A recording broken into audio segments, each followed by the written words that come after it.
दादा दादा सरपंच आलेत. अरे राम राम सोम. नमस्कार नमस्कार साहेब. इकडे. अरे सोम, काम काय चालू? काय ना साहेब, गवत काढायला चालू होतं. बरं, सध्या इलेक्शन जवळ येते. हो साहेब. आपल्या पक्षाकडे लक्ष राहू द्या. हो हो साहेब. साहेब एक काम होतं. हा. माझा एक भाऊ आहे महावीर, शाळेत फार हुशार आहे. तेवढं हा. इंग्लिश स्कूलच्या ऍडमिशनचं बघा ना. आहेत माझे 2-3 शिक्षक ओळखीचे, मी कॉल करून बघतो. बरं बरं साहेब.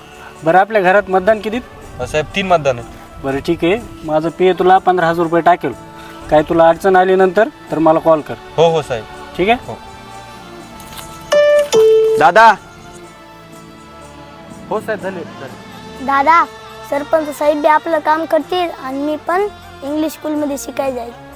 बीडला मीटिंग आहे आपली, 10 मिनिटात पोहोचायचं आहे. हो सर, आलो.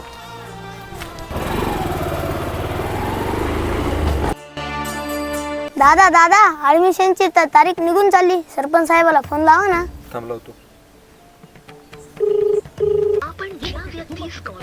अरे महावीर, सरपंच 10-15 वेळा फोन लावला पण सरपंच फोनच उचलत नाही. मग आता काय करायचं? दादा दादा सरपंच साहेबाची गाडी चालली. हो सरपंच साहेब, सरपंच साहेब, सरपंच साहेब. सरपंच साहेब, मी तुम्हाला 10-15 वेळा फोन केला, तुम्ही फोनच नाही उचलला. माझ्या भावाच्या ऍडमिशनचं काय झालं? 10-15 वेळा म्हणजे काय रे, तू ह्याला पैसे दिले नाही का? दिलेत ना पैसे. जर आपण त्या दिवशी पैसे नसते घेतले तर आपल्याला गप्प बसायची वेळ नसते आली. असे आपल्यासारखे अनेक लोक आहेत, ते पैसे घेऊन गप्प बसतात.